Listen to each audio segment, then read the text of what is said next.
listening to the Pelicans Postgame Report on the PRO Media Network for all things Pelicans. Perfect. Fly Pelican, fly Pelican, fly Pelican. And I tell them that. Fly down, I'm a Pelican forever. Yeah, ain't gon' lie, I feel flyer than I ever been. We stay ballin', this New Orleans, I'm a Pelican. It's going down in the nest, wild, wild west. Come in town and you best, show us some respect. 3-point threat, I better make it rain. If it's something, don't jump stupid like your ankle sprain. Always said, never hate the player, hate the game. Jumper where the dame late, bunch of train. Post game, big Q, talking about business. Bird gang, YouTube, they ain't flocking with us. Lock up the division mission, get into the finals. Finish competition, then it's going win the title. I know this flyer than you can get. Such a threat that the ref just might call a tag. You could double, you could press, but you can't check.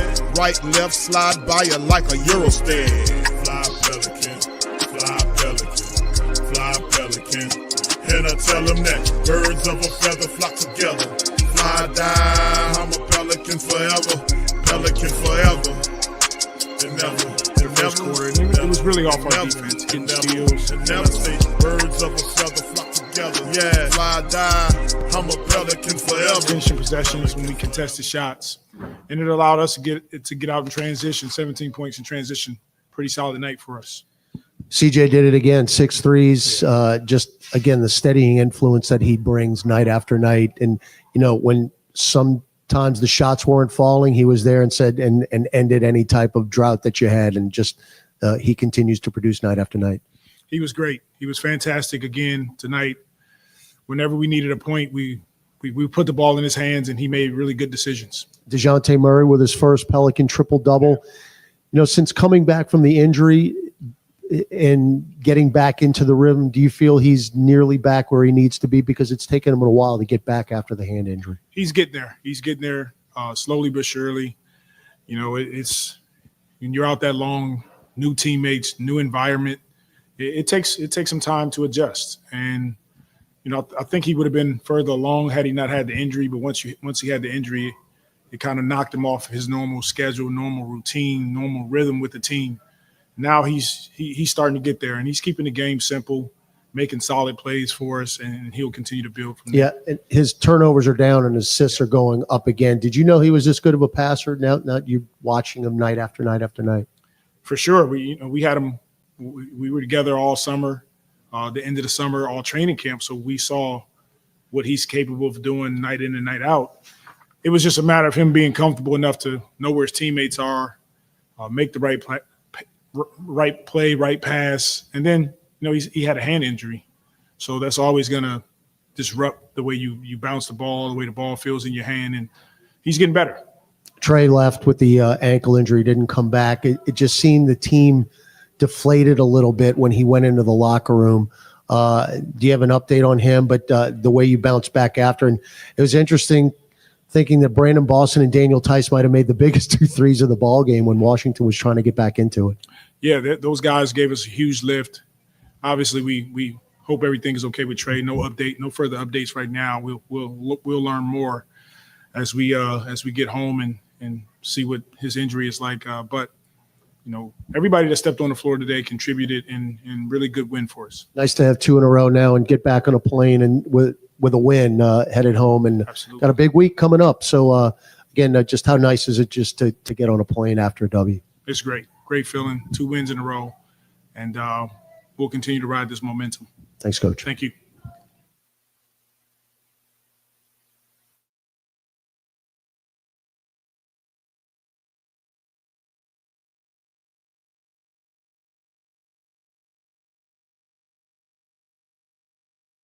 Sorry. All right, shout out to the fam. I'm just talking my little brains out. I was just oh man, I thought I hit the button, man. I was just running it, man. I'm so sorry, man. I was just running it. Oh man, y'all missed it, man. Y'all missed it. I was talking some good shit too. Y'all missed it. Yes. For all things Pelicans. So that's what happened Yeah, when you this start thing. the show without me. DC's in the building. Shout out the homeboy. That's DC, what man. happened. Hey, listen, Up there DC. running your mouth. I was just In running. true narcissistic fashion. No. I was running it. Man, I was giving some good game, man. Y'all missed it. Big ups to y'all, man. Appreciate y'all for being in the building, man. Pelicans lose, man. I mean, they win. They beat the Wizards. That's 2 straight, fam. The Pelicans get 2 wins in a row here. This is the first time since the season opened up. We heard what Willie Green said, but ultimately, man, listen. Hey, man, a win's a win in this thing. I know a lot of family members feel like, hey, man, I don't think nobody heard what Willie said, bro. We ain't had no song. What did he say? What Willie's mic? No, they heard. I think they heard Willie. They heard Willie. Y'all put chat. Y'all heard Willie. They heard Willie. They just didn't hear me on the first few minutes of the show. So, all right. Well, yeah, I was just Willie. running it. What he said? He was proud of everybody? Well, DC, I kind of turned my ears off. I turned my ears off for Willie, so the family members could say. Just because we heard Willie. Jessica could say. Do not replay Willie. We heard Willie. All right. So anyway, man, 110-98 DC. Start the show all over. Y'all can hear Willie again, man. No, that's all right, brother. We ain't gonna do that because we still haven't got to the stats, brother. And the stats brought to you by. I'm excited for the stats. Mr. CJ McCollum. Mr. CJ McCollum. That is of right. The New Orleans Pelicans. Yes. So don't get used to this. We ain't gonna be sponsoring too many more. Well, you got Minnesota next, so we'll get to that momentarily. But I think that's it on the Pelicans. They stopped the stream after Willie and say, hey, man, that was good. We gave Willie Green. I'm pretty sure they'll have some other clips if they make some available. We'll spin them during the show if they make them available. Pelicans 7-29, 2 straight winning games against the Washington Wizards in the Pels build, then go up to Washington's build and take care of business. They come home for 2. First to 2 will be against the Minnesota Timberwolves, where Ant-Man put 53 up in a losing effort the other night. He'll be motivated to play. Minnesota not looking too good right now. They are 17-17, but that's still ways away better than what Pelicans look like a championship team compared to us. Seriously, man, we got a chance. We got a chance, DC. If we 17-17, let me tell you something. 500, right now we got a chance. 500 this year. Yeah, it'll take a lot of fight. But anyway, let's hit some of the stats, DC, provided by CJ McCollum, man. Let's get into that, man. And then we'll move into the preview aspect of the next matchup. Pelicans tonight, 37 of 90 for 41%. The Timber. I keep thinking about Timberwolves. The Wizards, 38 of 89 for 43%. 3-point shooting abundance by the Pels tonight. 18 of 49. Willie got his 43-point shots. He got 9 more on top of it. 37% for the Pelicans shooting threes tonight. The Wizards was 11 of 41 for 27%. Pels got to the foul line 20 times, converted 18 for 90%. The Wizards 11 of 14 for 78.6%. Pelicans almost a 50 rebound night for them versus 46 by the Wizards. Pels 26-25 on the assist game, 7-6 on the steal game, 8-4 on the block game. With the total turnovers, 12 by the Pelicans versus 16 by the Wizards. Both 14 points conceded off those turnovers. The fast break game was a whole nother thing as well. The Pelicans won that thing 17-14, and the Wizards got the points in the paint 48-32. So the Pelicans led by as much as 21 in tonight's affair and got that going on. And then as we switch over to the individual statistics, baby, in the individual side of things, you see Mr. CJ McCollum, 25 points in 36 minutes, 9 of 18 from the field, 6 of 11 from downtown, 22 from Trey before he got hurt, 29 minutes, 8 of 19 from the field, 4 of 10 from downtown, almost a double-double by Trey. He had 9 rebounds to go along with those 22 points. He was plus 19 as well. DeJounte Murray had 14 points in 36 minutes. He had a triple-double day for DeJounte Murray. He was flirting around with it a couple of games ago. He got it tonight. 14 points, 12 assists, and 10 rebounds, and plus 15 for DeJounte Murray tonight. Yves finished with 16 points and 7 rebounds in 33 minutes, 11 from Herb and 4 rebounds, a couple of blocks and steals in 38 minutes. And then, of course, off the bench by the Pelicans, nothing really big to talk about. Jose had 6 points and a couple of rebounds in there, 5 from Brandon Boston Jr., 5 from Daniel Tice, 3 apiece from Jose and Jeremiah Robinson Earl. But the Pelicans got the dub against the Wizards. They improved to 7-29, 2 in a row, first time since the start of the season. There you go. So anyway, that's the stats brought to you by CJ McCollum.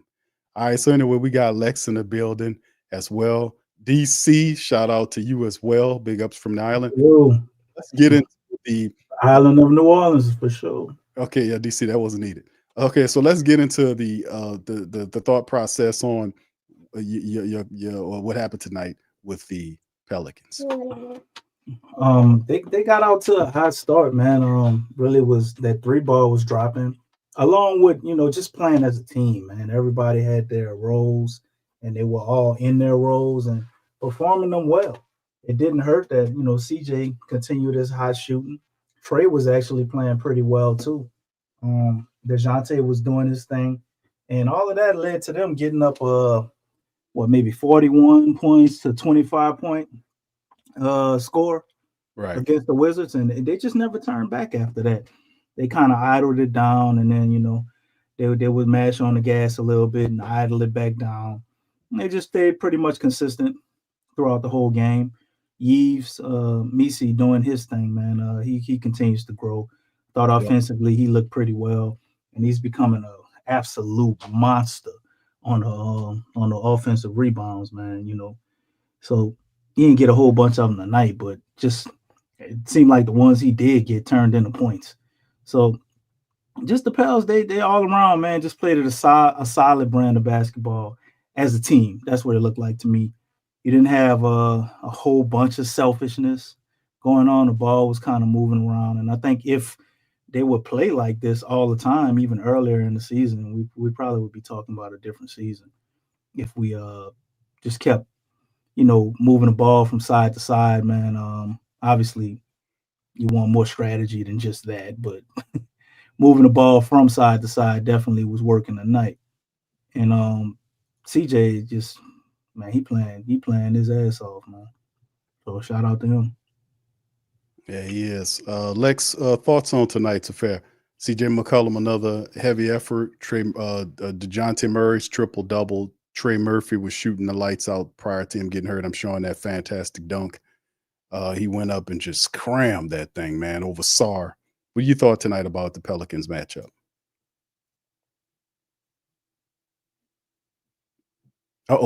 Lex, you muted. Don't pull a me. There you go. Because nobody ain't helped me. I was the family member was trying to help me in the chat, and I was talking for like 2-3 minutes, and they said, "Q, we can't hear you." Then they just my bad. I came on late. I would have told you. Yeah, that's be like, turn your mic on. Come on. Man, I was Lex. Lex, I was telling them, man, I was giving them great game. And they just all like, oh and man, nobody hear you. They ain't hear none of it. Damn. Dang. It's all right, Big Q. It's all right. You were rehearsing, so you got the practice in. But I think from the last game, I mean, they use that as motivation to build their confidence. So it was a great boost for them. Hey, if we beat this team the way that we did, we can definitely beat them again. And that's basically what I saw. The energy was okay. I mean, given, who they're playing up against, this team is, aside from talent, it's on the same playing field. So the thing is that because that talent gives them an edge, like just team-wise, collective-wise, they just, the Pelicans have a better team. They were able to come out and impose their will. And they did, what they were supposed to do, just like building that confidence from the first game that they played against them. CJ, he's been doing well. Obviously, these last few games, him, chucking up the shots and things like that, they have equated to wins. Okay, because we know he's been having good games, but obviously they haven't been equating to wins. But it's a 2-game win streak. I don't know if they can make it 3. I don't even know who's after, but they gotta win. I think the biggest thing is for me is Trey, he got hurt. That's not great news. It seems like in order to get have something good to happen to the Pels, something in that same breath has to happen. So I'm not really excited about that because obviously he's been doing well. He's been opening up his game, and I'm actually excited about his game probably more so than CJ's because he's the future for the Pelicans. So it's nice to see him get off as well as Messi. But it was an overall collective game. They shot well from the 3. There was ball movement. They were attacking, kicking it out.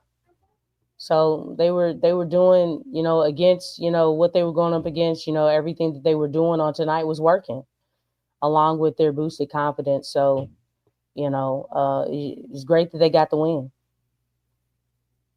Yeah, it was a good win for the Pels, man. I was like all of the losing, and you're right. We, as a team, from a talent perspective, there's a difference. Like the Pelicans have all of these players, and I mean players that's costing a lot of money, man. You got the Washington Wizards team; they got a lot of developmental players, some veterans mixed in there, but it's a different motivation, I guess, for lack of better words, between what we looking at with Washington versus what we looking at with the Pelicans. By all means, the Pelicans had 49 wins last year, and there was supposed to be a springboard from which that floor was, and we go from that into the stars north of the 49. Has not been the case. So for us beating the Wizards, I knew that we would beat the Wizards. That was just a game. Now, what do the Pelicans do with this? Because we got to see what's going on with Trey. Obviously, then there's the issues that's we get Zion and BI coming back. Even Joel said that during the stream, like Zion's coming back, and then we got BI. So there's an expectation when you get Zion and BI to coming back prior to us, getting them healthy enough to be traded. And the way that McCollum's cooking almost is like, hey, man, somebody could be looking at him saying, hey, bro, you ready to get on up out of here? You've been putting up some good games too. We could use you. So, I mean, a lot of stuff kind of swaying in the wind here, but nonetheless, we had to win these games against Washington. You can't lay down to a Washington Wizards team. That's why I said they'll more than likely get a winning streak. Now, the next game, Lex, you want to know who they go up against next? It is the Minnesota Timberwolves led by Ant-Man. Oh, Yes, okay. that's next. So we got them coming up next. So what do Is that a y'all? home game or an away That's game? a home game. They got 2 at home, one against Minnesota. The first one's at Minnesota. Okay. So is Zion coming back this week? Has anybody heard anything? It's rumors he's supposed to make an appearance next week sometime. So I don't know which game. We got 2 games coming up, home games. So we'll see there. DC, did you hear anything? Because I didn't hear whether or not which game. I know it's supposed to be in the week coming up. I haven't seen no. I was talking Friday. My man Stacy said ESPN said Wednesday, but other than that, I haven't heard anything. And my rule of thumb is anything they tell me about Zion, add a week just on add like a week or 2 to it. Yeah. Well, that's it used to be a month, but this year since the injury ain't that serious, I'm just add a week or 2. But normally it's like 4 weeks. Yeah. So I mean, this is the next matchup. Minnesota 17-17. Ant-Man put up 53 points in a losing effort. We got this squad, and it's the first time we match up against Minnesota. Well, Stacey said ESPN said the 5th, so and it ain't gonna happen. Nah, DC, we're a little late, just a little late being today. Zion ready to play right now after the game. Oh, he ready to go. He ready to go today. He's ready to go after the game. So if that's the case, then the 7th would be, if logic holds, then we'll see Zion make an appearance against Ant-Man's Timberwolf Club. Wait, Zion ain't did his interview yet. Y'all hold tight for that interview. That'll be Monday. That will be Monday. That's when you'll see that interview. That'll be Monday. So let's kind of preview this thing. Lex, what you think? Pels, Minnesota. 2-game winning streak. Can they carry it into the Minnesota game? With Minnesota not playing all that well, but do we have enough to get a win? I'm not sure. I like to know a little bit more about Trey Murphy, because Trey Murphy, other than CJ, Trey Murphy right now, with this roster, if Zion's not going to be available, he's that other guy who can put up some points. But I mean, right now we don't know. They may hold him out, but even though the T-Wolves are struggling, I still feel like, they may get the Pelicans on this one. They have more of an identity. They have been winning games. They have been up and down, but I don't think they've been up and down as far as on teams that are like way below like 500. I think for the most part, they've taken care of business. I just feel like, I mean, they're still working out the kinks, but they still have some type of foundation. And I've been hearing the interviews of Anthony Edwards, not being pleased, talking about their identity, but the Pelicans aren't really, their identity situation is totally different from the Pelicans' identity situation. So it's kind of like night and day, but I don't know. I think the T-Wolves probably get this game. All right, DC, what you think, brother? What happens here? 2-game winning streak. Can the Pelicans carry it into a win against Minnesota? First game home. Perhaps Zion is there. If Zion is there, what the matchup indicator say, Q? Okay, DC. The matchup indicator, I don't know. I didn't even look. You're basing your decisions based on the matchup indicator now? Is that what's going on? Yeah, the matchup indicator been like 88% accurate this year. There you have it, Q. Read them and weep. 62.5% says the matchup indicator. So is that taking Zion? If Zion comes back, and he's definitely probably more than likely going to be on some type of minute restriction, does that help the chances? Got to see who's available. No, DC totally corrupted. I don't go by the. Don't we play him twice? Looking at the matchups. Yeah, DC talking about the matchup indicator. What'd that say? No, I'm saying like the actual matchup, like when I'm looking at how they match up, like who's available and things like that, and how guys are playing. But I mean, shoot. I mean, to go from the Wizards to the T-Wolves, that's a huge difference. It's a huge difference in competition, level of play.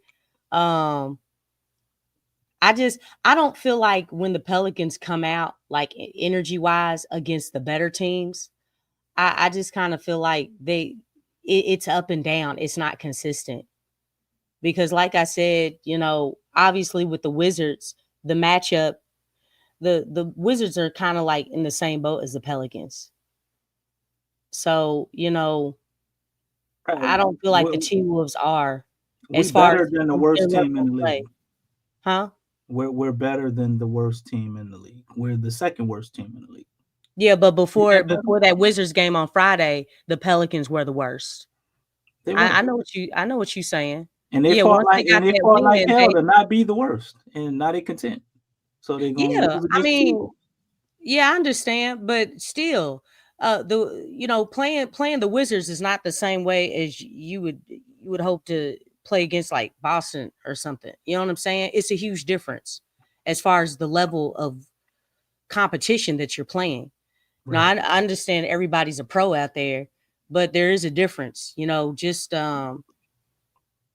experience, just energy, the level of intensity of just playing, it's just different.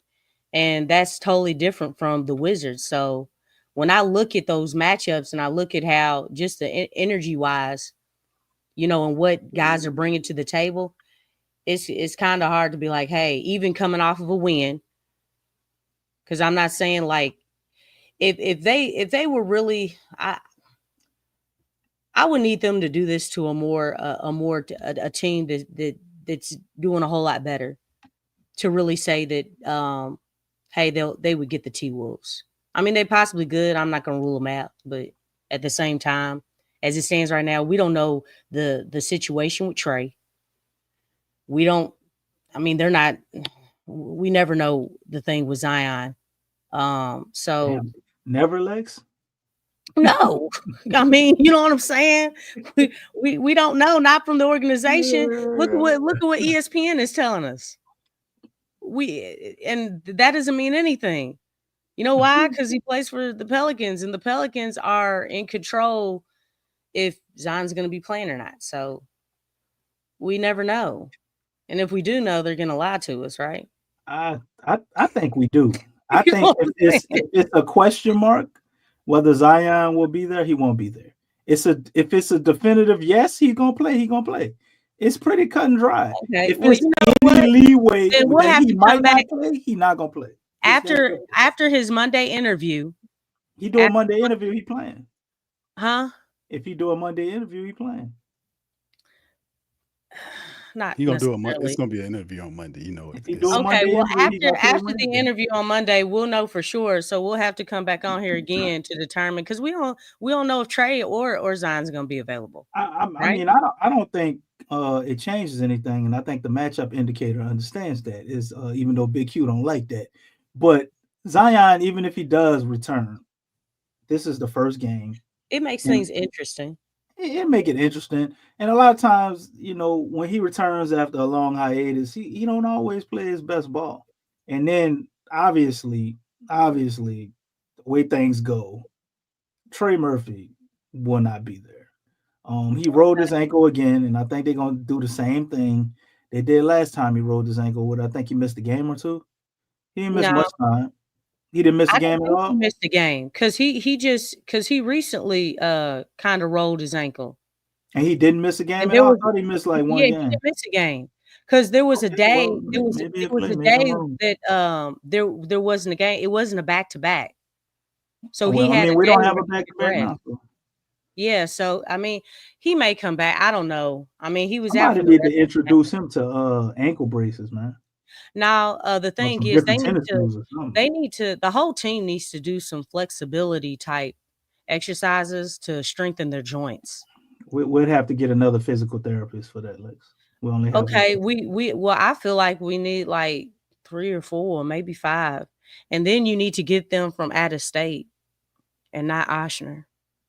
I don't think Amy came from Oshner. Oh no, I'm just saying we want to continue that. Okay, look, don't go to nobody from Oshner. That's all I'm saying. You need to go get somebody from New York, from Minnesota. Shoot, you can even come to Louisville. I did specifically say those places because those are the top medical places in the country. Okay. And I know that for sure. My sister works for one of them. You know what I'm saying? The Pelicans. Why don't you put a recommendation in for her? I'm sure she could help a lot. She cold-blooded. Yeah, she need to be over here, man.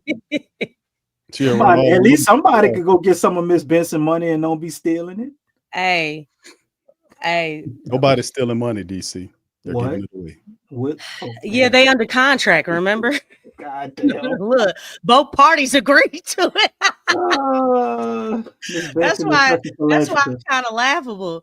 Hey, you know what I'm saying? Because hey, both parties had to agree to that bad boy. So ain't nobody stealing.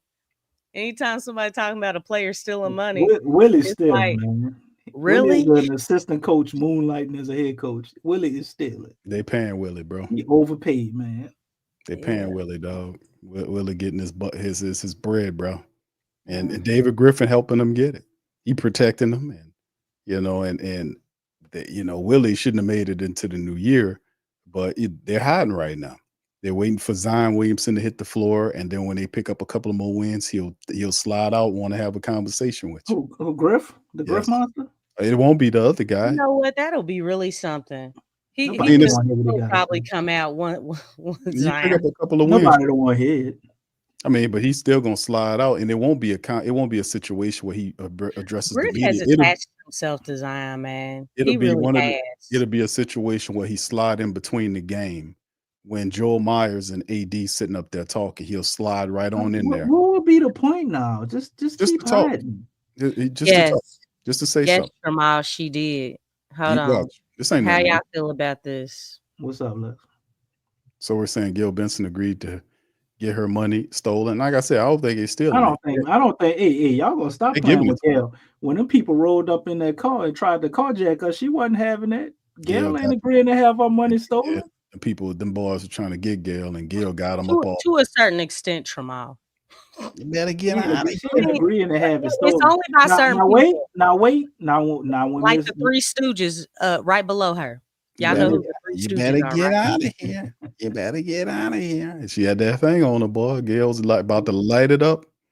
She about to light it up on him. when Miss Benson does find a cause that she deems worthy, she will open that pocketbook and Yes. dump out a lot more than change. So She's definitely charitable. There's no doubt she's about very that. charitable. So she love that. didn't We get understand stolen. that, Now but she's a it's giver like- though. She's an awesome giver. She does do that. So maybe she gave it away like Q said, but they ain't steal it. They I fleecing her don't know though. how I feel about charity, man. Playing but on her good There's heart. some underlying meanings behind all that stuff. Like what? Them giving the money away? No, I'm gonna just cut to the chase. It's a tax write-off, okay? That's true. Okay, so like you're making Money got to billions get of spent, dollars. Lex. It got to get spent. I understand, but But you got to give it away to get a break. it's a tax write-off. It- So the thing that's is, true, but it can go it- somewhere it's else a other than huge- New Orleans. It's a huge benefit for a billionaire. It's like you have all the money in the world. You know what I'm saying? Like it sounds good. It's great for publicity and things, like, you know, you're doing things for the community and stuff. But it's like, okay, how come you can't really do some good by getting this basketball team together? She did do some That's good. what- You know what I'm that's some saying? charity Like, she can't do. Like, no, and I'm not talking about, oh, Miss well, Benson got them tickets down to $1 up in there. I That's what have, I'm you talking know, I'm keeping the basketball team in the city and things. That's not good enough. It's like, dude, like you need to get some people who know the game and get the right people in the front office that can really get this right. So this can be a competitive basketball team. Mhm. Because it's almost like you're holding supporters hostage.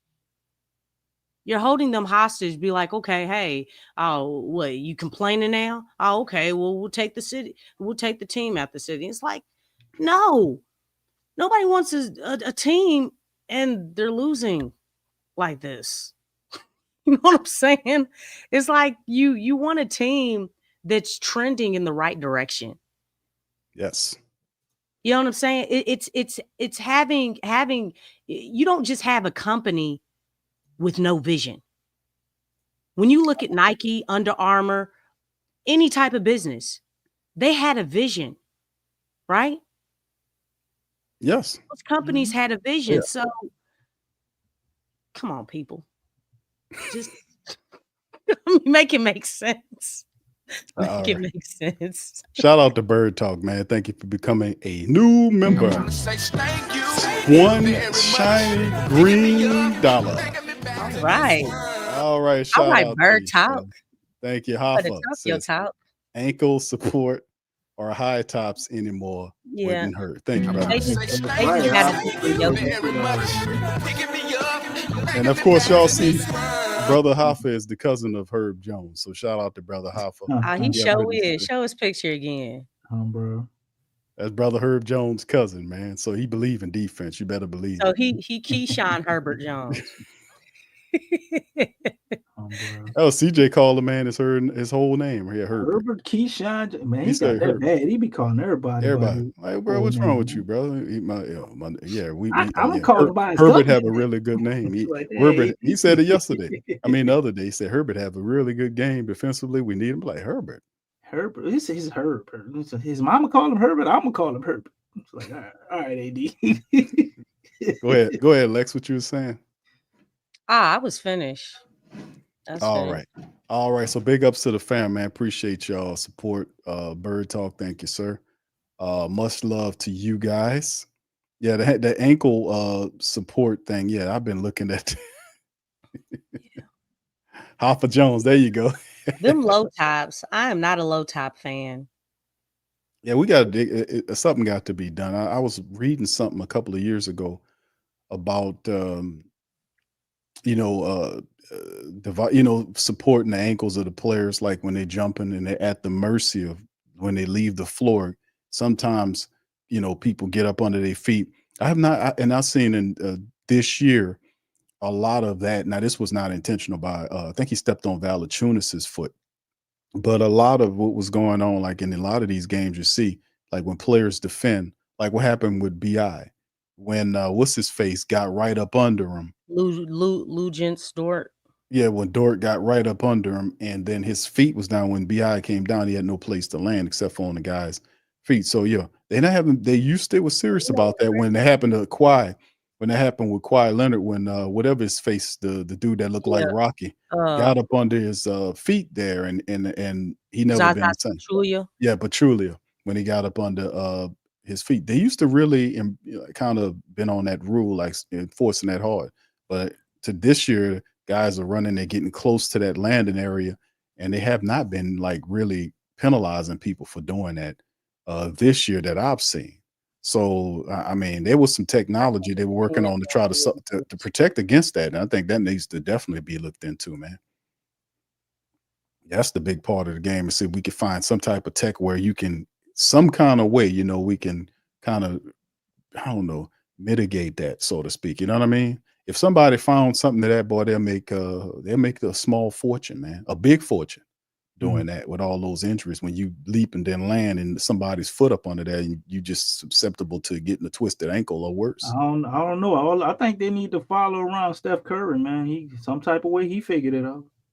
Whatever the hell he doing or he wearing, or he he stayed the got hell away from you. That's what he him, did. it's working. Or He stayed the hell away from you. Shooting from half court don't hurt. That's right. You're right. He stayed the hell away from you. That's what it is. Or if he's shooting the ball, he making sure nobody around him, whatever the case may be. But he's been really hyper sensitive about people getting around his landing space, man. And you're working among the trees. That's intelligent, man. It is. You got to be aware about what's going on around you there. Yeah, that takes some wisdom. One thing I'll say is that when you deal with a serious injury, it really allows you to see things differently when you're out there on the court.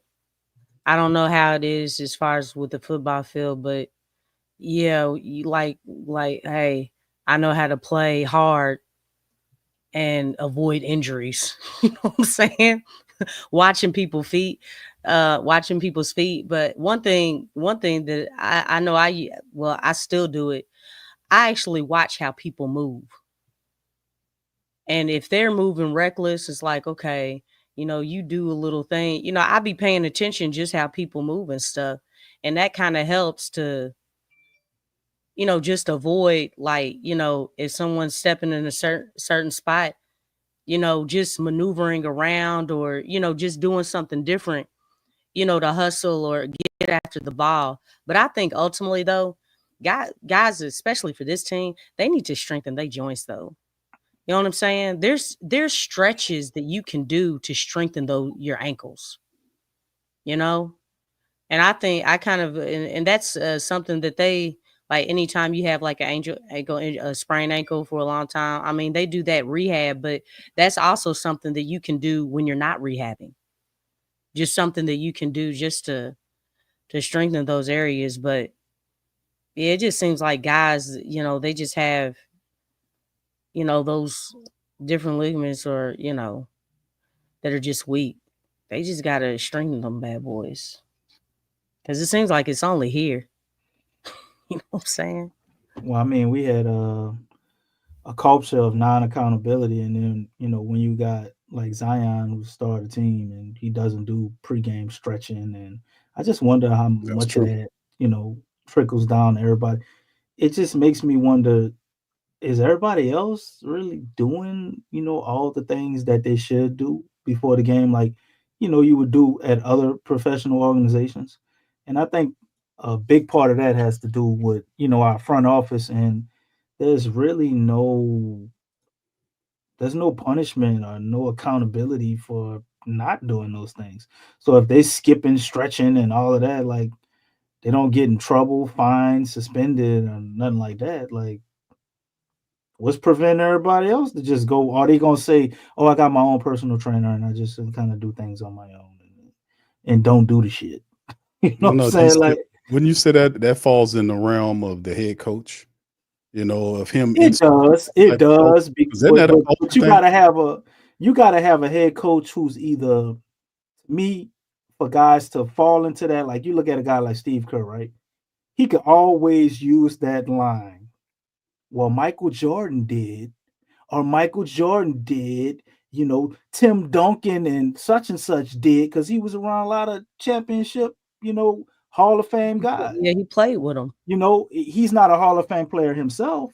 So you either got to be that, or you had to be I around don't those. know. I think you're gonna make Willie it in the Green, hall as a who coach. Willie Green gonna tell you about? I think, yeah, I don't know, Kerr. You don't think Kerr makes it in as a coach? No, you're missing my point. Yeah, but Did I? I'm saying my point is, even when he was up and coming before he won, he could get guys to buy in to doing the necessary things by saying that great generational players did this, and that to prepare. And if we want to be champions, you need to do this, and that. It starts off the court doing this here. When Willie Green come to you, even though he may be right It's gonna be a in weird. saying some of that, like, what is his example? You know what I'm saying? Like, why they gonna take Willie serious? Talking about Monty you need to do Williams. pregame stretching. Well, Monty Williams said, he used to do when he was, I don't know.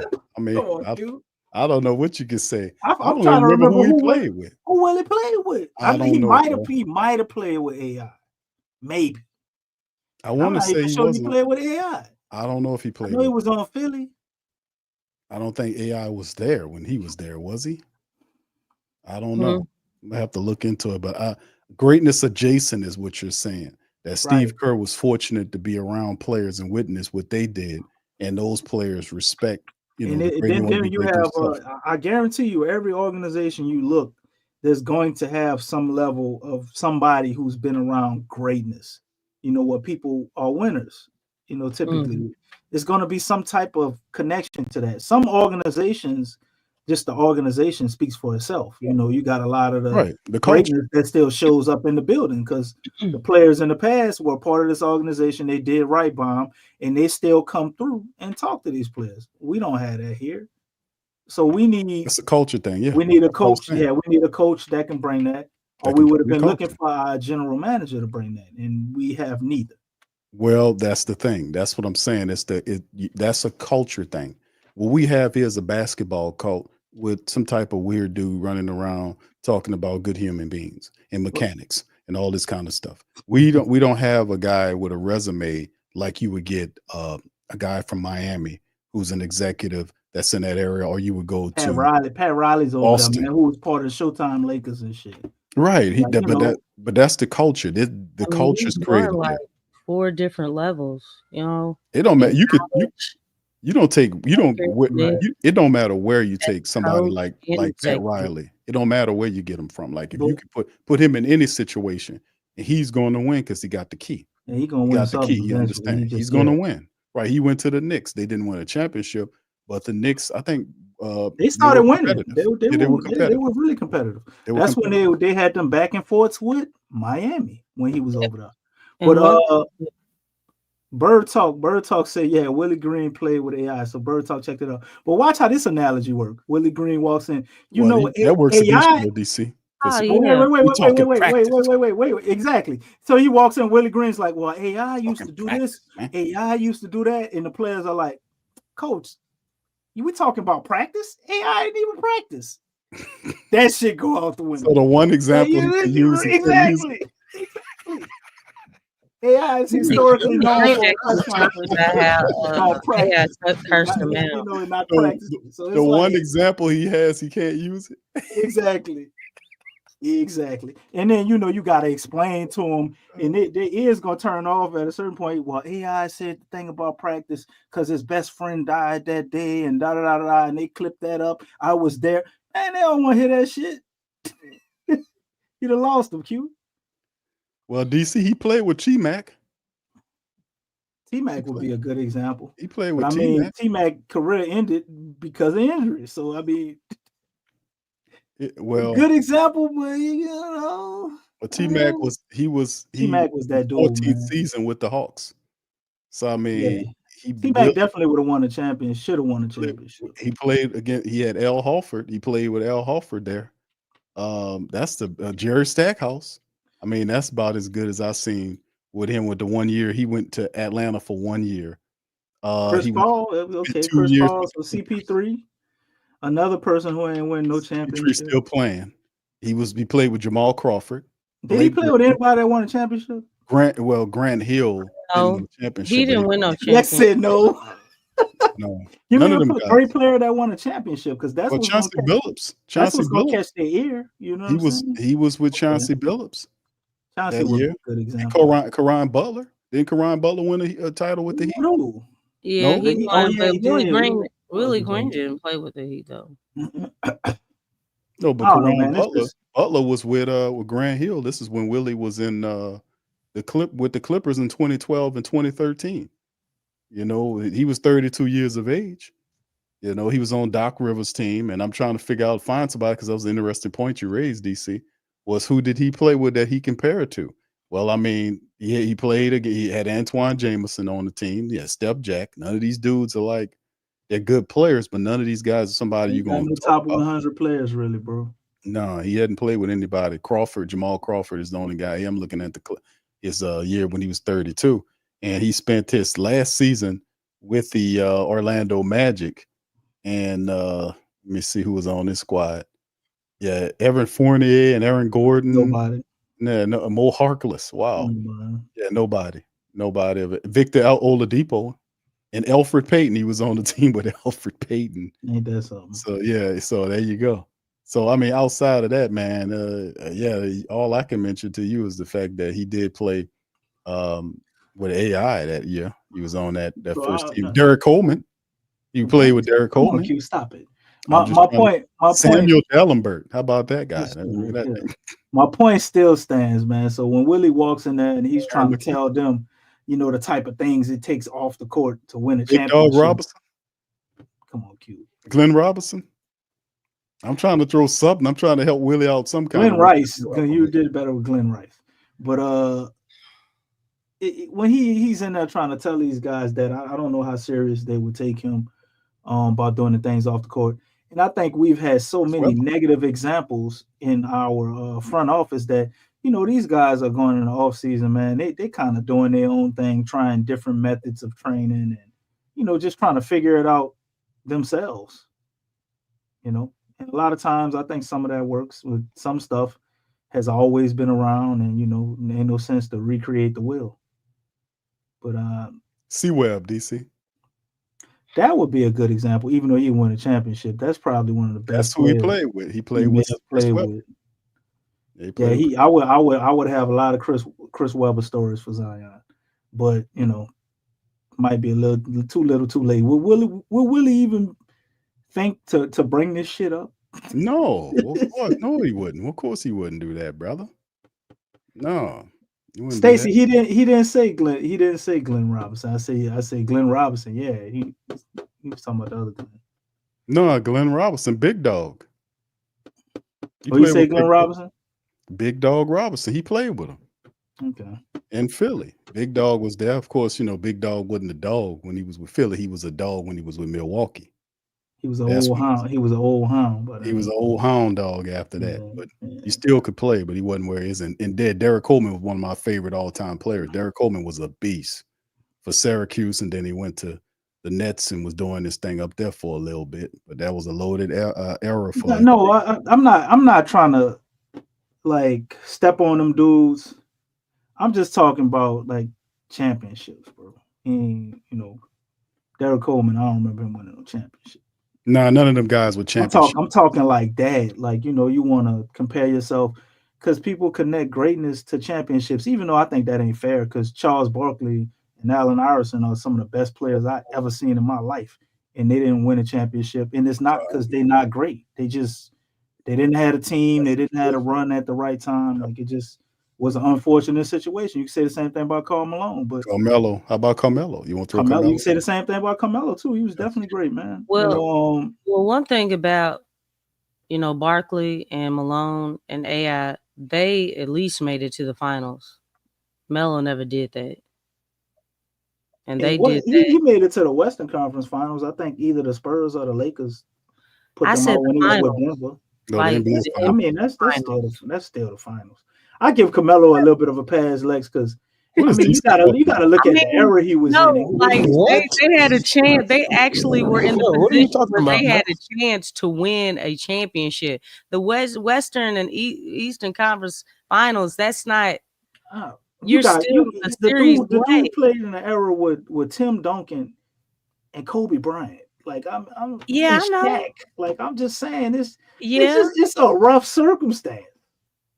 It's a rough circumstance, man. Like, Penny was one of my favorite players. I mean, Melo had a chance to go to the Heat. It was actually supposed to be Wade, LeBron, and Melo. And Melo decided to stay. He said that his wife wanted to stay there. He was trying to stay with the Nuggets. But they threw him for was a loop. The Nuggets or the Knicks? He didn't want to get traded from the Nuggets. He came out and said that they wound up trading him. It was like some stuff with the contract, and they couldn't come to terms on that. I remember that Udry. He had just signed a contract, like similar to what Blake Griffin did when he signed his contract with the Clippers, and secretly they didn't tell Melo. But they were shopping him around, and Melo ended up finding out. And so he was like, I mean, really?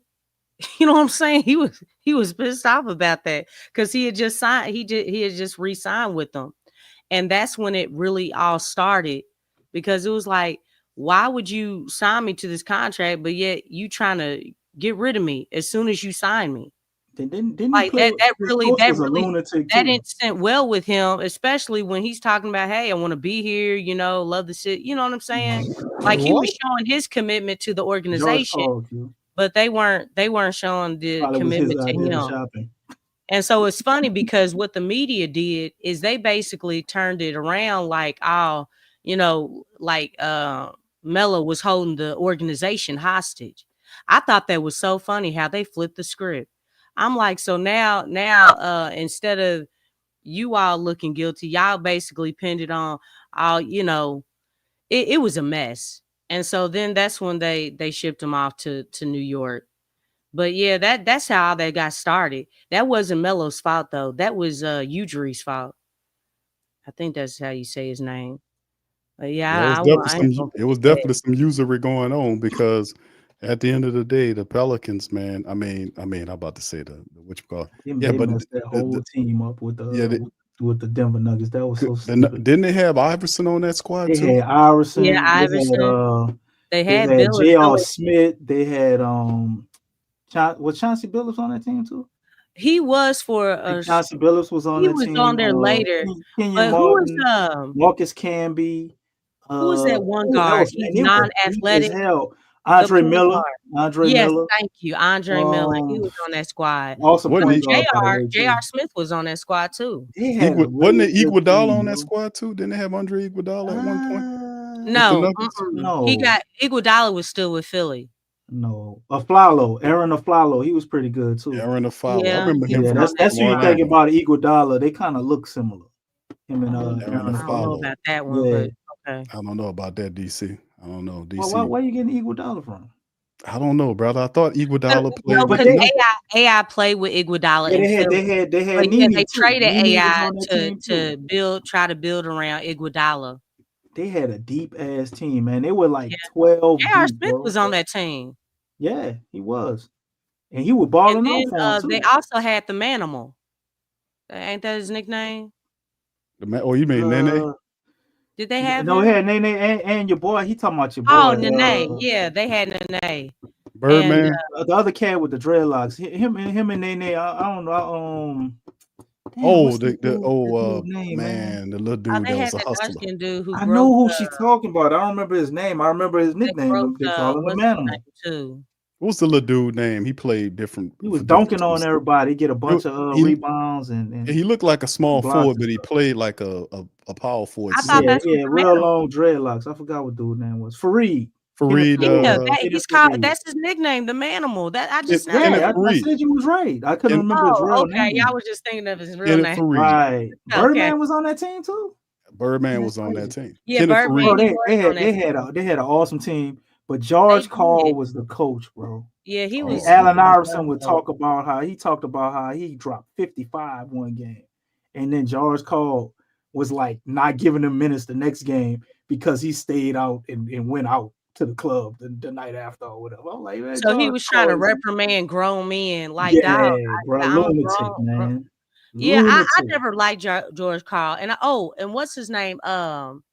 Golly, a dude from North Carolina was on that team. Well, he was a point guard. He was a backup point guard. He was on that team too. I forget his name. There was like at that time before you had the I think it was like them and the Phoenix Suns, maybe. It was like two of the deepest teams, top to bottom in the league.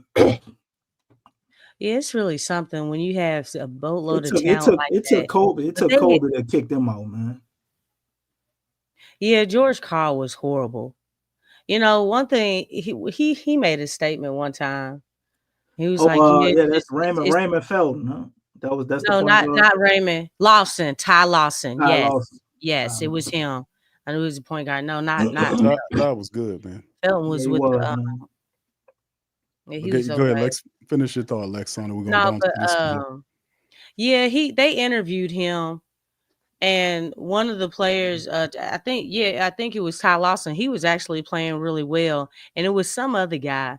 They were asking him, you know, how can you get these guys out there, you know, because they're playing well. He was like, it's hard to find minutes for them. I'm like, I hate stuff like that. If someone's playing well, how is it hard to find minutes for Sound like something someone Willis who's said. playing well? Can somebody explain that to me? When he said that irritated me so. I think I heard Willie say that, if I'm not mistaken, one time. Willie said that multiple times, man. Come on. Yeah, and you know what? George Karl, he said it Willie before did. Willie did. I can't stand that. I can't stand it. Like, they're playing well. They're playing well. Gotta try and find these guys some minutes.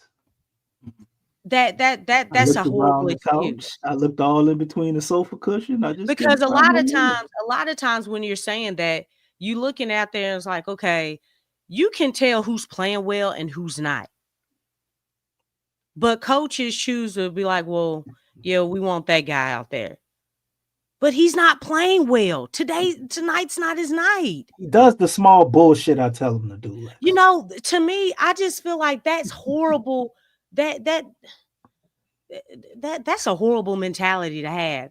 If you see that somebody's not having a good night, put the guys in that are. That's not a some of them old school coaches, Lex. They be sticklers for certain things. Like, but see, that's what you give up too many back doors or whatever, I'm not gonna play you. Man, you gave up 3 in the game. That was 6 points. But it's like it's the principle. So the thing is that you're not trying to win. To me, that's horrible. You're willing to sacrifice, someone who's playing well over. Or someone who's not playing well over someone who is playing well. You're not trying to win. But they're gonna tell you they're playing a long game. I'm trying to prove a point. No, they playing to a script, like, like, hey, this is how it has to be. Dog, When we Peyton win, we have Manning, to win the way I want us to Peyton win. Manning caught goddammit. audible. You know what I'm saying? If he saw something, hey man, something ain't right. I know they caught this play, but we changing it up. That's where he messed You up. know what I'm saying? That's how you supposed to do. You only see what If I say. You see saw. something, wow, That's y'all some know what I'm old talking school about. coaches, man. Like That's what you only see what I saw. What I told you to see. think about this, Lex. Anything else? A coach you like messed George up. Call, That's what imagine they do. him with a player like Steph Curry, and he come down and first time this shit ever been seen. Oh, dude, that's and Steph Curry shoot one from the logo and that shit going. Oh. Man, George Call would take him out the game. Yeah, he would. He would. Yeah, He could have shot 2 or 3 of them and made all of them. George Call take him out. Man, the he I think my thing is, Same look, thing with that Trey. was the stupidest shot I ever seen. And if That's you do totally that, intelligent. We could have circulated the ball for an easier, a smarter shot. What are you doing? Yeah. Well, come on, man. We getting left field. Let's go to. No, go ahead. Let's finish your thought. We about to jump to this article right oh here. no, I was just saying, look, you know, the thing is, if you're practicing those shots in practice, I why would you have a problem with it? If those are things that you're doing on a regular in practice. We're talking practice. I'm not talking about because AI. when George Carlin first learned NBA basketball, AI cursed out that's Willie not how you Green. play the game. Did y'all hear about that? Hey, who? Willie Green told that story. AI cursed him out? Mm-hmm. Yes. Yeah, What AI. happened? I don't know what he said to him, but he was like Willie Green was gonna repeat it. But he was like, "Yeah, AI passed me the ball, and I looked around, and then I passed him the ball back, and AI ended up doing something with it, but they called the time. Coach called the timeout, and he went up to Willie Green. I told him he was like, "Dawg, I passed you that ball, man." And you better do something with it. You don't just look around and just pass it back. You do something with this. Be like, I don't just pass you the ball just to be passing you the ball. I passed it to you for a reason. I mean, but he used a lot of colorful words. So just know it's AI. My dog AI. He was mad because AI would have rubbed off on it. Willie. Shit. he clearly didn't learn anything from that, Lex. No, he didn't. He didn't. But you know what? He was 0.5 for real. Oh, it's been 0.5. Give it back to AI and clear out. AI was so upset with him, like, dog, I need you to do something. You know what I'm saying? It's like, look, I'm being doubled and tripled. you need to do something with that. And not just look, why are you out here?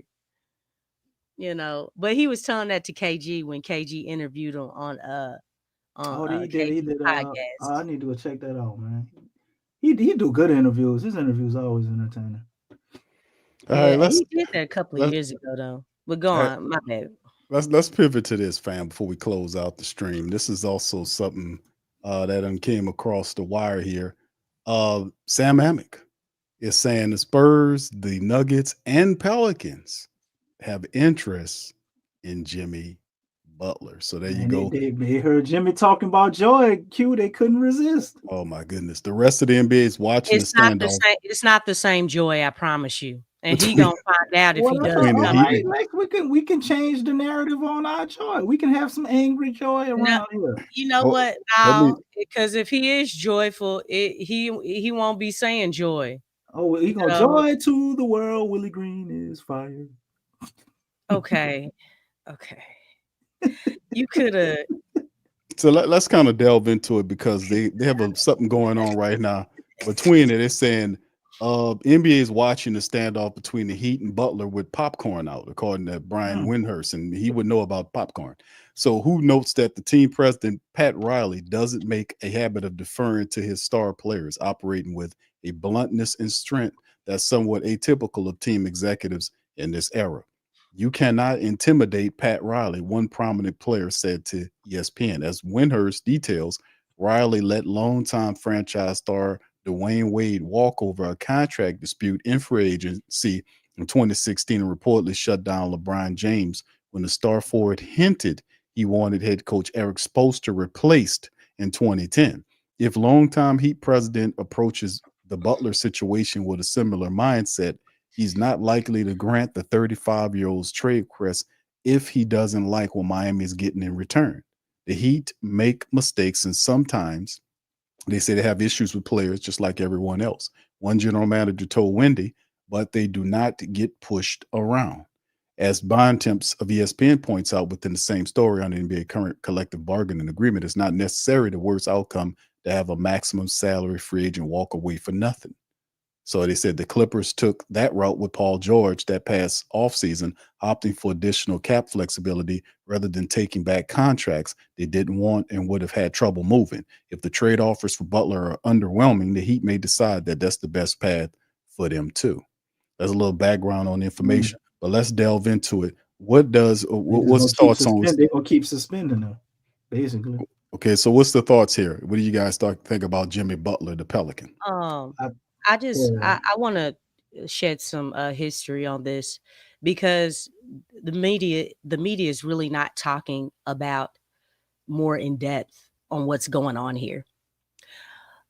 The same thing that's going on with Jimmy is the same thing that went on with D Wade and LeBron. But those takes that you just said, Big Q, it's not that. The thing is that Pat Riley basically got to a point where he did not make changes. Like they needed changes to be made. He kept telling Jimmy, hey, I'm going to get more help. I'm going to get more help. Now, granted, the Heat have gone to the finals how many times? And this is with Jimmy Butler. They've gone to the finals twice. And for the most part, if you look at their team, it's the same. It has not changed. They were trying to Kyrie before that he got traded to Dallas. There was KD before he got traded to Phoenix.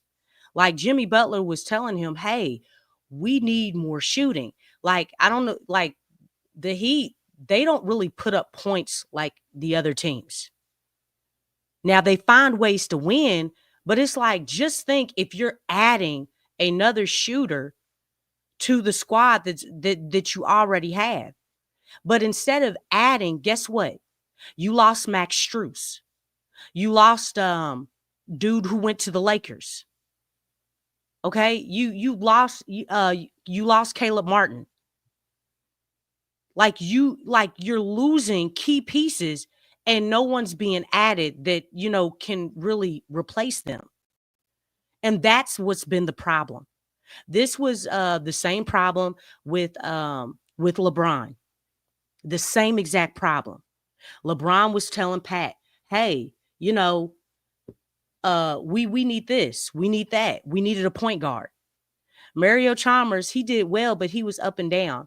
The stuff, I remember LeBron, he actually went to Chalmers. Chalmers was playing a horrible game, and you could read his lips. They zoomed in on him. He told Chalmers, dawg, you need to stop smoking that weed.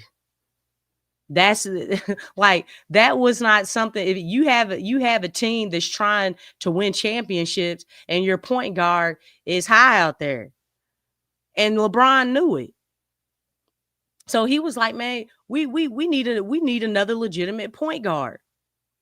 And you know what Pat did? And I remember when he did this, he traded Miller. Now, LeBron has an infatuation about his shooters, right? Y'all know this, right? He traded and it's like, dude, that made absolutely no sense. You traded Miller to the Memphis Grizzlies.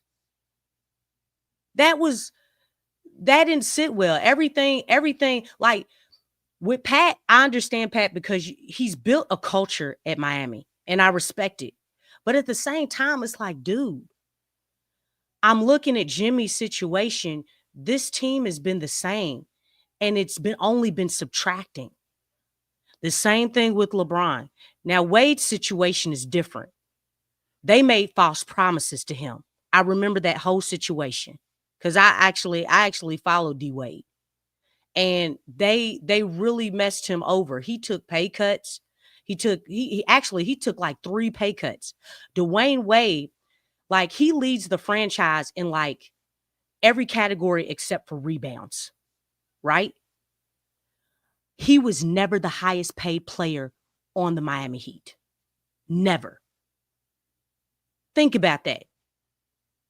Ain't that crazy? You know what I'm saying? He was something never else. the highest paid player. You know what I'm saying? And it's like you made false promises. You told this guy in the media. It's funny because they were sweeping this junk under the table. They were sweeping that under the table. It's like, man, you can't do that. So when you look at this whole situation, they're not talking about that stuff. Like you have to listen to your star.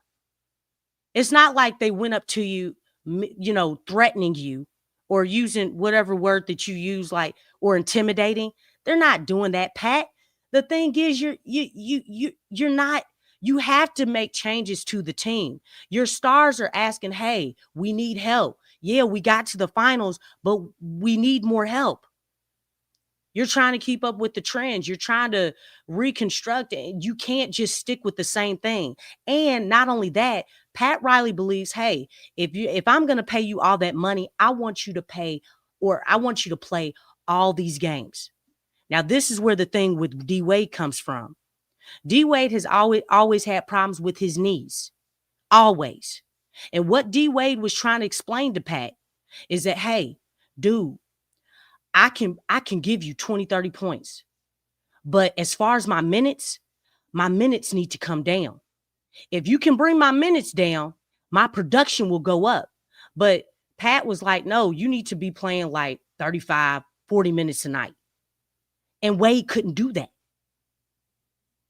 He was like, dog, you can get more out of me by condensing, like me not playing as many minutes each night. You can get more out of me production wise if I don't play as many minutes. And Pat, he's not with that. He's like, hey man, no, if I'm paying you this money, I want you to play 35, 40 minutes. Like, it's like, dude, I can't do that. And that's where they added that in after the fact, as far as, hey, this is why we weren't. Dog, you already promised me you were going to pay me this money. You were going to have my back. So you went back on your word. And the media hit on it just a little bit, but they kind of backed up off of that. They backed up off of it and they started changing the narrative to something else. And it's like, man, these people, man, y'all crazy. But that's what happened with D Wade. Dude leads like in every category, and it's like y'all couldn't pay the man. That's the only reason why he left. You lied to him. Mm-hmm. You all had a verbal contract. You were like, you kept misleading him, and then you went back on it. So that's the whole stuff. All this stuff is kind of tied in. I mean, with Jimmy's situation, it's almost deja vu with what happened with LeBron, because it was the same exact thing. It was the same exact thing. There were things that he felt like they didn't need. And Pat Riley, I think he's more like D Wade than LeBron. Huh? I think he's more closer to D Wade than LeBron. Who? Pat? Jimmy. Jimmy's situation, like how you making the comparison. Well, they're saying the age, but Jimmy was going to Pat about getting help, and they've been. I don't know. You know about all the rumors with Miami and stuff. It's like they just haven't gotten anybody, but they've basically kept the same team, and guys started leaving. They lost 3 shooters, man. And Gabe Vincent. Gabe Vincent was the other guy I was trying to name. He ended up leaving. You know what I'm saying? They couldn't even keep the guys that really, really helped them. He was gonna go for too much money. I don't think they could afford him. What the Lakers gave him, they couldn't afford. Pat waited too long. They weren't waiting. I don't know why they went got Terry Rozier. They were trying to get a big. They were trying to get a big name. They ended up not getting nobody. Once Strus and Gabe Vincent left, and then Caleb, he just left. He went to the Sixers. It's like, so you didn't get you didn't bring anybody in, and you didn't retain your strong role players. No, and Jimmy, he had something to say about that. I mean, he said it jokingly. Man, that dude was pissed off about that. Like, dog, are you for real?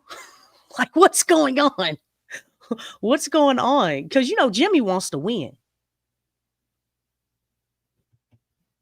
I mean, they got to the finals. They did missing pieces. Well, hell, I mean, I don't know what kind of mix that is. A pissed off Jimmy Graham dealing with whatever the heat culture coming to the Pelicans. If it's a possibility, I don't even know if this a fit. This whole culture, this whole situation would piss off Jimmy Butler, in my opinion. Hey, that's great. It would piss him off to come here because they don't. These people not disciplined down here. They're not. They don't have no culture. He's coming from a discipline. And that's why we need Jimmy. Shit, Jimmy Butler gonna come here and get. You know what? I want him to come here. He gonna come here. I want him to come here and do what he did in Minnesota. Do what he did in Minnesota.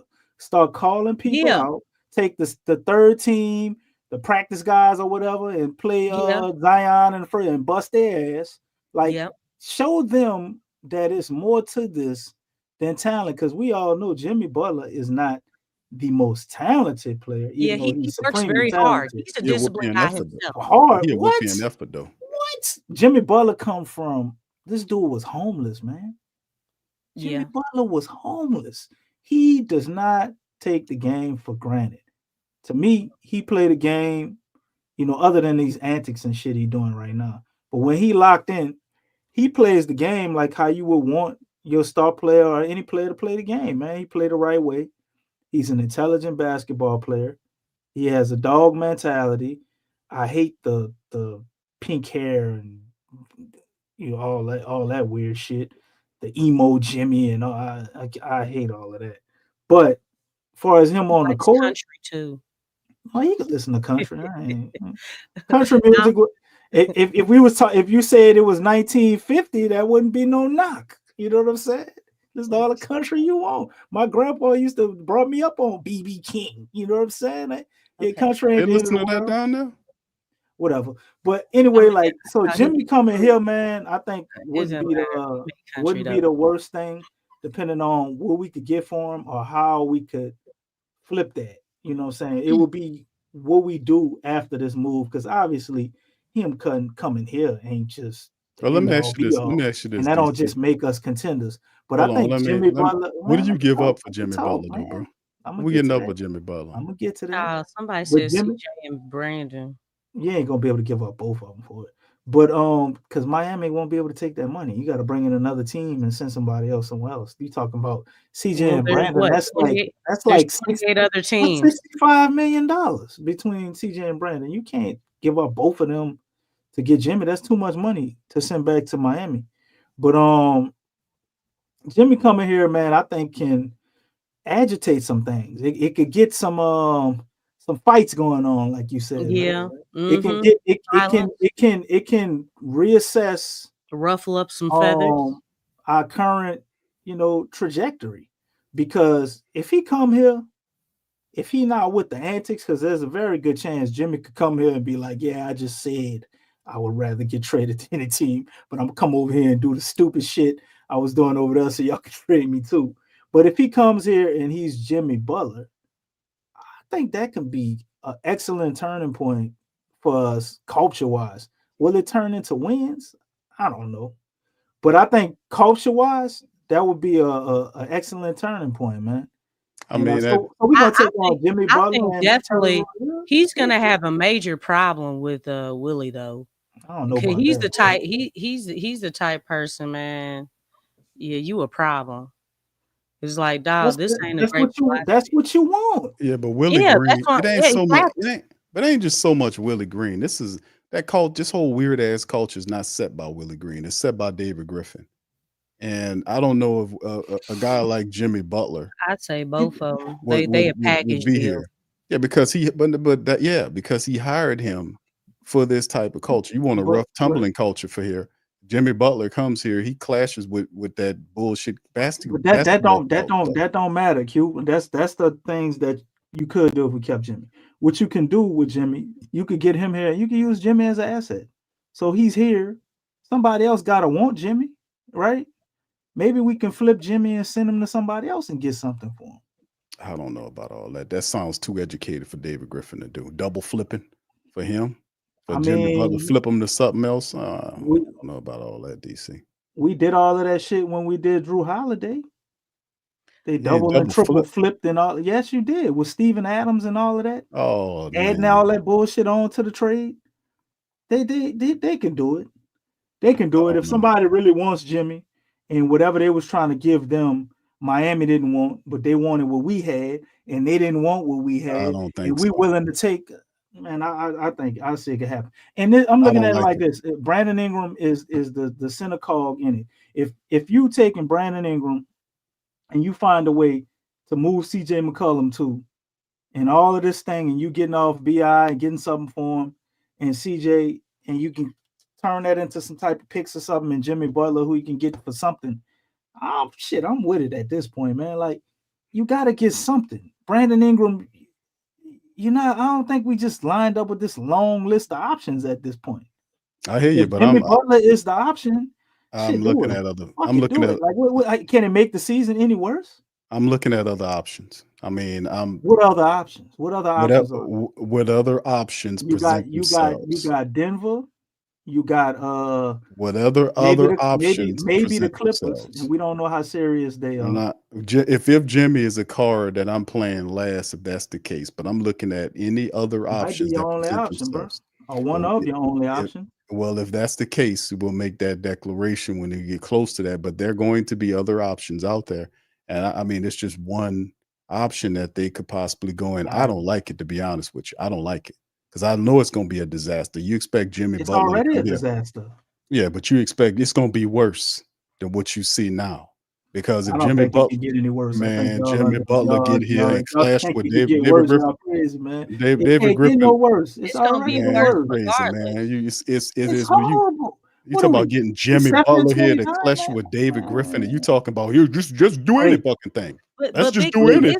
It's already man. You don't make no stupid ass decision like that. You got to be smart about what you need to do, man. You need somebody clashing with David Griffin. Not gonna bring a guy in here gonna clash with him, bro. Come on, man. No, I ain't say they're gonna do it. I'm just telling you what could happen or be the possibilities of it's not going to happen. It's not going to happen. It wouldn't be the worst thing in the world to do, is what I'm saying. I didn't say they're going to do it, bro. I don't think it's all hypotheticals, man. We're not dealing in with whether the Pelicans gonna do it or not. If we dealing in with the Pelicans gonna do it, they probably ain't gonna do shit because they're stupid. They're gonna sit around, twiddle their thumbs to where they don't be able to do nothing, and then Brandon ain't gonna even walk for nothing, or they're gonna try to re-sign him and go at this bullshit again later.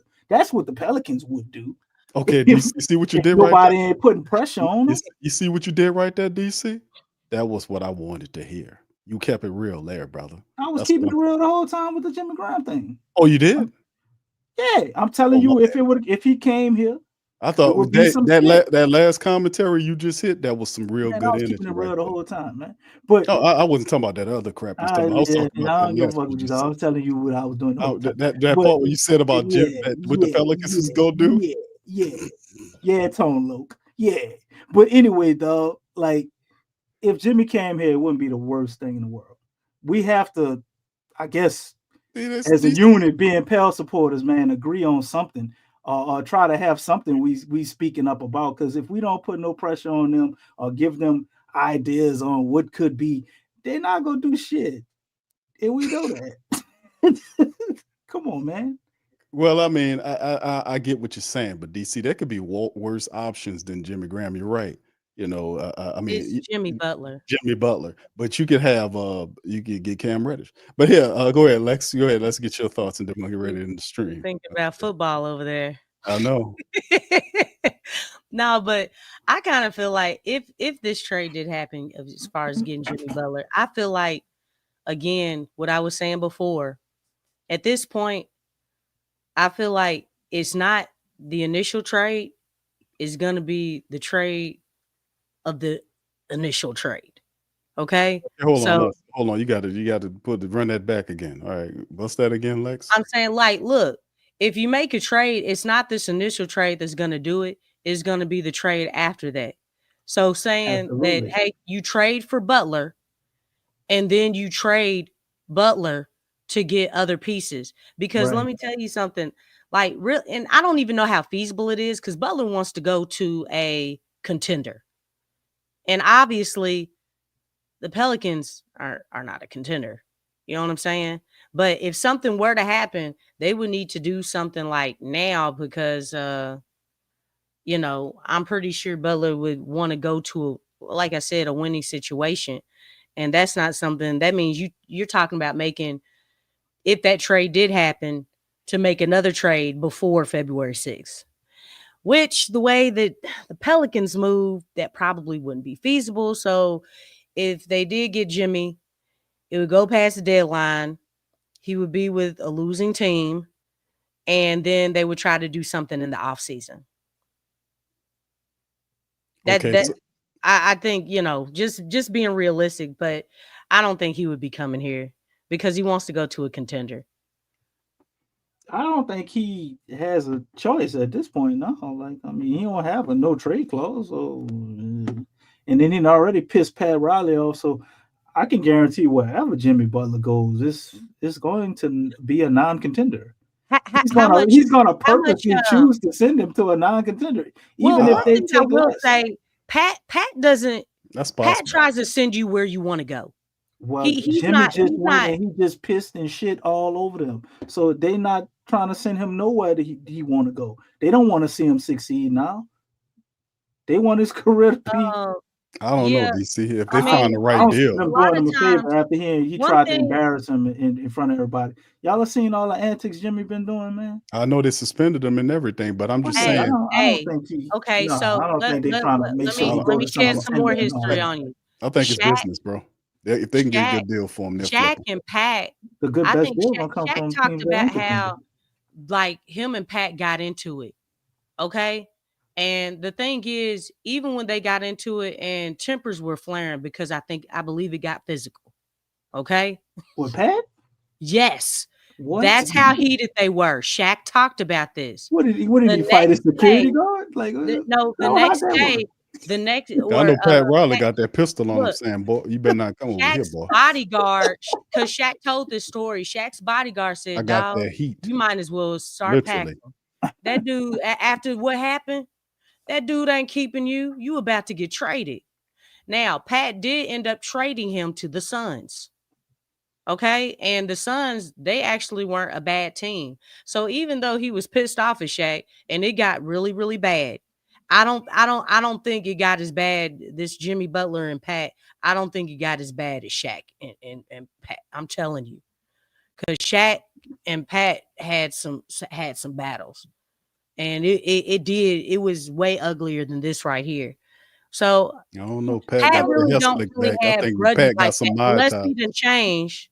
You know, maybe he could luck out. The best option, maybe come from a favorable team. But I just think once you do all of that in the press conference, they just gonna send you where they can get the best what they can get for them. Yeah, and typically that's usually from a non-contending team. Typically. Mm-hmm. Well, I think they said the Warriors in Houston were the highest had the highest chances of getting Jimmy Butler, but the Warriors said that they didn't want to include both Kuminga and Wiggins within that trade.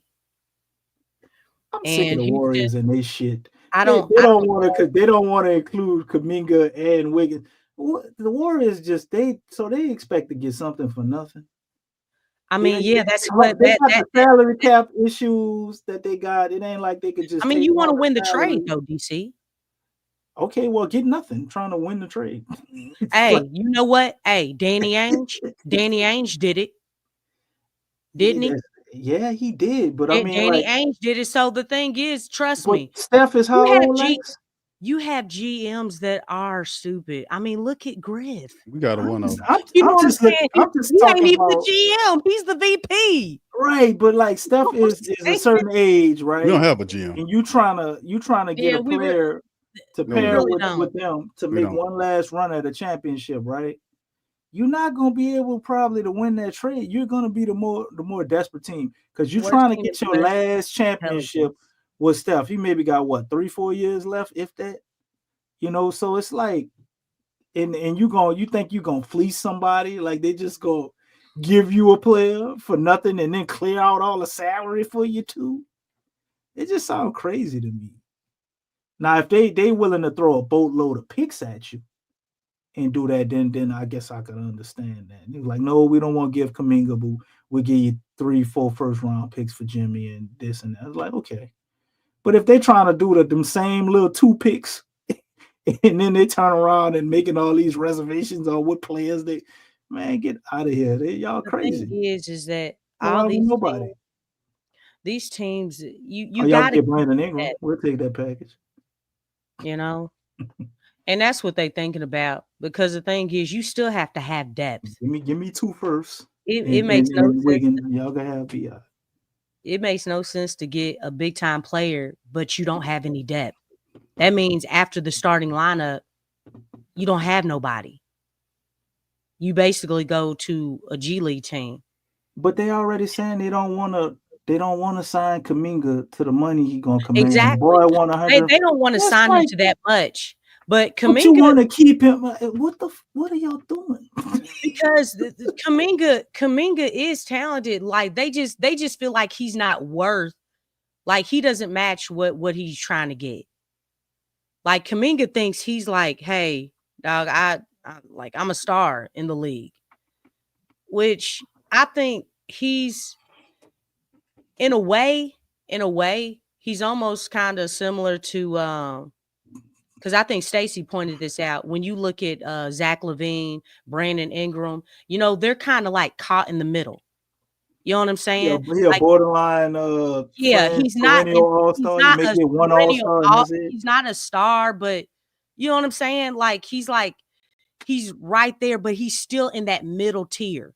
He's not low tier, but he's in that middle tier, and that's hard. That's really hard because, guys are like, hey, man, like they're putting up decent numbers, but it's like, dude, you're not that type of star, if that makes sense. You know what I'm saying? Like, you're not like right now, Kuminga is playing with Steph. I mean, look at Jordan Poole. When Jordan Poole was playing with Steph, dude looked like he was a star, right? He was really doing it. He's looking a little starish lately. He's been doing some star-ish things. Okay. He had a little game winner this year. He dropped 30 on us. Do you believe that, Big Q? Look, when he went to the Wizards, you started to see, oh, dang, dog, you don't got it. The thing is, we started to see that a lot of Jordan Poole's flaws were covered up. They were covered up by Steph and just the whole system that they ran. Because when he got to the Wizards, he was exposed badly. Right? Yeah. So if you do that with Kuminga, now I'm not saying that it'll be as bad as Jordan Poole, but at the same time, you know what I'm saying? Like, maybe it'll be better for him just a little bit, but I don't know. That's kind of questionable. That's like, dude, I don't know if you have that type of star power, that perennial game that really like that the team can really get behind you and you can carry the team. I just, all I can see, man, is we're gonna see what happened, man. That trade deadline, man, is what? It's creeping up. It's about a month away. You know what's funny? It's gonna Griff ain't gonna do nothing. He's gonna do something. You know what? Look, the more I'm looking, the Pels. He gonna do something. He gonna do something. He has to, because they can't go into the luxury tax. But hey, you know what? Hey, I'm just waiting. I'm just waiting because I'm looking at Willie, and we still looking up. Look, we still got our sunglasses on, right? We're gonna have these damn glasses have them up all season. Yeah. But Willie's still here, and they're not making. There's no inclination that Willie is going to be gone anytime soon. I just don't feel like they're not about to do anything. They gonna run with him till the off season. Maybe they'll do something in the off season, but he's still here. And really, if it's about preparing, because I know Jay Black, he kind of alluded to this, preparing for next season. Why not start now? That takes vision. Why not start now? And that's what I was saying. That takes Because vision. they want to lose. They want to because- lose, Lex. They want to be in a certain position in the But losing the thing spectrum. is that When Zion get back here, bro, that's gonna grind to a halt, bro. you need to. Right. The coaching still needs to change, though. Even if I you agree get a with young that. player, if you still have this nigger here, if you still have him, What? you know what I'm saying? What? If you still have him, like, dog, Grandma Lex. like, okay, yeah, everybody, you know, they might change their minds and be like, you know what, Willie, we gonna what if they do that? They keep Willie longer.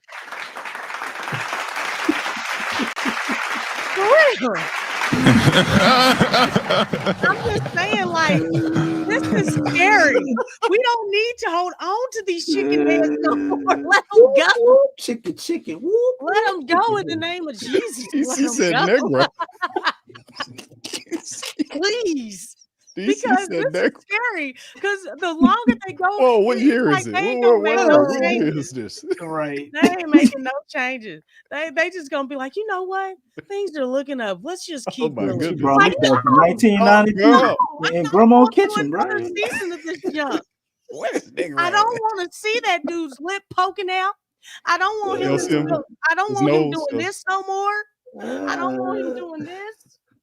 Okay. You don't want to see him dancing, Lex? I got don't one want. here. I don't want to hear how proud he is of them dudes. Okay. I But don't what wanna if hear they about actually his have a sport. reason for him to be proud? Lex, I don't want to hear about his joy. You know what I'm saying? What about compassion?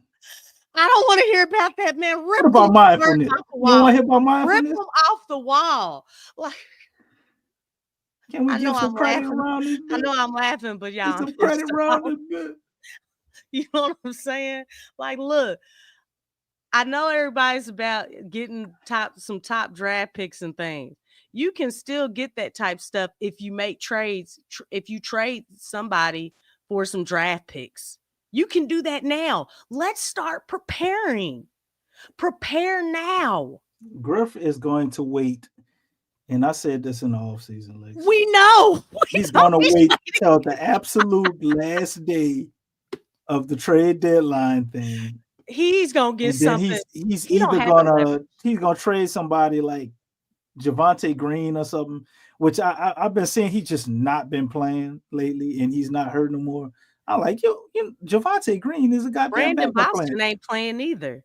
Nah, he They played. stopped He playing played him. They're not giving him the same amount of minutes for some weird reason, but he's Yeah, playing. they're not. And he was putting up points and things. You can't trade him. That would be stupid. Then Zion came out and said, like, we need to sign him to a contract. They're not trading him. That would be the dumbest shit you can do. You know what? No, hey, sounds trust right. me. Hey, That would be horrible. If they trade him, bro, that's fireable, man. Because I'm not saying he an all-star or would. nothing, but your best player that you decide you're gonna keep, obviously, they talking about prioritizing getting rid of BI. They're not getting rid of BI and Zion. So you're gonna trade BI, right? And then you're gonna let BI walk in all season, and you're gonna trade That's what they did to JV. clone. That's what I'm saying. They're gonna get rid of somebody. They're gonna free up a roster spot, and they're gonna sign Brandon Boston to a real contract. That's what they're going to do. I agree with that. But Javonte Green might be the guy. Why is Jamal Cain still not on getting the no team? minutes? I don't know. Why is Jamal Cain? Matter of fact, ain't Jamal Cain? He on I think he's on a two-way too. Jamal Cain is on a two-way. Nah, I don't think he's on a two-way. I don't know. Him and Mekovic, Brandon Boston, and Jamal Cain. I thought that was our two-way players. Well, look it up. You got the internet over there. Look it up. I don't think you're not investing. You're not I don't even remember them investing signing him in to no Antonio contract. We Reed got him or as a two-way Makovich. guy. Well, look it Because up. You got the internet. You don't have to guess. I know DJ's always talking about Makovich, but it's like I don't even like talking about Makovich because how can you talk about somebody who's not getting any clock at all? He's not even in the rotation. He's not even on the professional team. He's down in the G League most of the time. It's like the team's not even trying to develop them or put them out there to see what they He have. signed a two-way deal, man. But you have guys like Jamal Cain who's getting clocked. He ain't getting no minutes neither, Lex. He just on. I mean, the well, the little minutes on the he is, active roster. you need to give those minutes to Antonio Reeves and Makovich, right? Oh, I mean, that would be the smart thing to do, especially in a losing season. But you know, It's like on just doing things so backwards. What you say, Q? I said, yeah, Makovich is under contract. The three players with two ways DC is Brandon Boston Jr., Jamal Cain, and Trey Jemison. Wow. Trey Jemison. Yeah, you're right. I forgot about him. You said Jemison's on a two-way? He on a two-way. Yeah. Okay, so, and it's nothing against those three guys, but why aren't the guys that are under contract, why are they not playing? Because we don't have a plan, Lex. Because Carlo Makovic is hurt, isn't he? Carlo's hurt, yeah. I mean, if he's hurt, but even when he wasn't hurt, we had him on an active roster, and Willie don't like him. He can't play. We couldn't even get in. He couldn't get in the game in garbage time. Man. We talked about this on Friday. He can't play defense. That's the problem. It's like Trey Jemison, there is a huge clash between Griff shoot free throws and Willie Green. Cause why are we getting guys that Willie ain't gonna play? I mean, Trey Jemison. You clash between who? You say Trey Jemison and Willie? No, I'm talking about Griff. Griff and Willie, like Griff is drafting guys drafting or getting guys that Willie doesn't like. And he doesn't play them. You'll never hear Willie say that. He doesn't have to. He's showing it. You know what I'm saying? He's showing it. I mean, he likes JRE. JRE's not getting those minutes either. You know, he got some minutes tonight, but he's getting more than the guys who JRE get minutes, Q. Yeah, he is. Since he got back, he get at least 10. They give him about 10 minutes a night. JRE and Javonte Green are getting minutes. Those ideally could be Makovich, but we don't know what Makovich can do. Makovich is, I mean, he got there a couple of times. I just don't think he impressed him enough, especially Willie Green. Willie Green's looking for your defense first. That's the first thing he's looking at. He needs to be looking at the all-around game, but I understand defense, but your defense is number 30 in the league. Don't matter. But it does. You're not the team the Pelicans playing defense. Nothing matters. Results don't matter, Lex, we're the Pelicans. Are they good human beings? That's all we want to know. No, they ain't even good human beings. And making sure the good human beings acclimate to our clone facility. The defense is number 30. Right. Make sure everybody's within our. Make sure they drink. We're gonna love our way. You say defense is important, and we got to get after it. We're gonna love our way out of that, dude. It's guys. You're not we're gonna love each other, and that's gonna magically turn around. Exactly. The love will heal. We're on a 2-game winning streak, Lex. I don't like your attitude. Seriously, Lex. Really? Check yourself. Because the facts are the Pelicans are number 30 in the league as far as defense. Stats don't and that's matter. supposed to be his bread and butter. We're 2-0. We measure this in 10-game increments, Lex. Stats don't matter. Only love matters. Excuse me. And so far, we are 2-0 right now. All right. We got 8 more to play, and we can talk about how our record. My brothers, hold up. Okay? DC, no. What is the record? What is the record? The whole record right now. 2-0. No, it is 7 and what?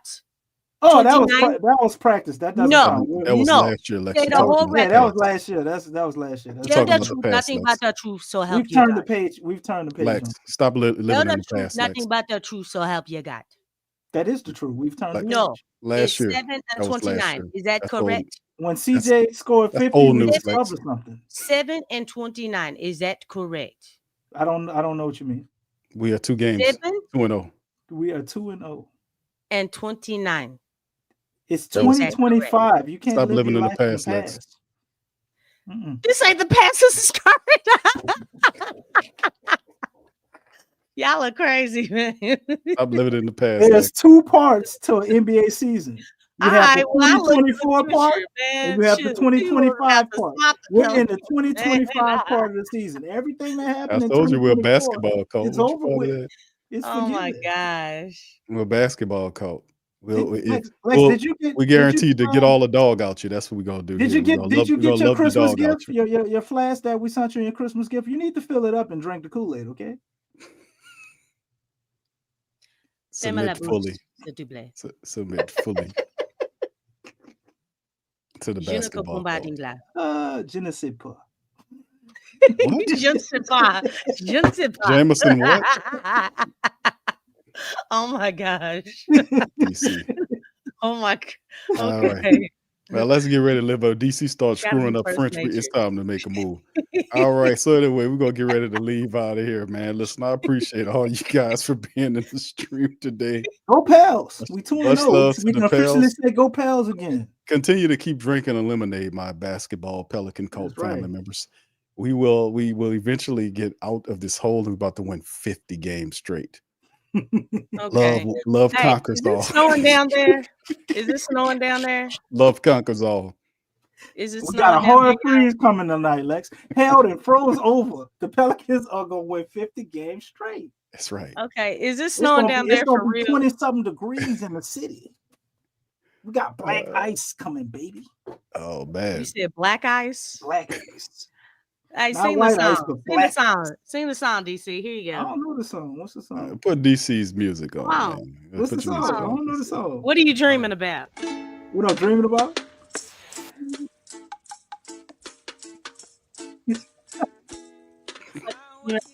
Fire Willie Green.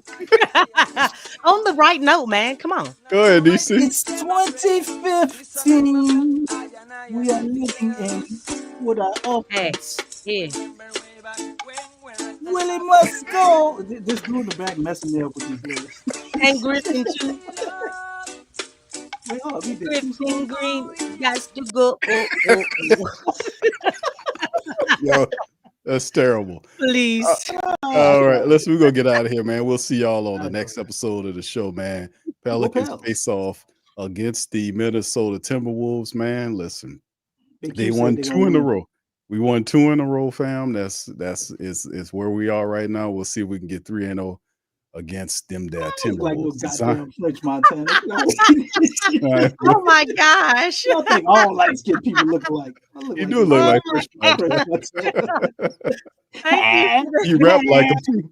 You said folk on the bottom look like mine French. You rap like him too, brother. All right, Don. Oh my Appreciate it. gosh. All right, we're gonna holler at y'all on the next one. Much love. Oh Never my heard God. that one. You're listening to the Pelicans Postgame Report on the PRO Media Network for all things Pelicans. Perfect. Fly Pelican, fly Pelican, fly Pelican. And I tell them that. Fly down, I'm a Pelican forever. Yeah, ain't gon' lie, I feel flyer than I ever been. We stay ballin', this New Orleans, I'm a Pelican. It's going down in the nest, wild, wild west. Come in town and you best, show us some respect. 3-point threat, I better make it rain. If it's up, then don't jump stupid like your ankle sprain. Always said, never hate the player, hate the game. Jumper where the dame late, bunch of train. Post game, big Q, talking about business. Bird gang, YouTube, they ain't flocking with us. Lock up the division mission, get into the finals. Finish competition, then it's going win the title. I know this flyer than you can get. Such a threat that the ref just might call a tag. You could double, you could press, but you can't check. Right, left, slide by you like a Eurostep. Fly Pelican, fly Pelican, fly Pelican. And I tell them that birds of a feather flock together. Fly down, I'm a Pelican forever, Pelican forever. And never, and never, and never, and never, and never, and never say birds of a feather flock together. Yeah, fly down, I'm a Pelican forever.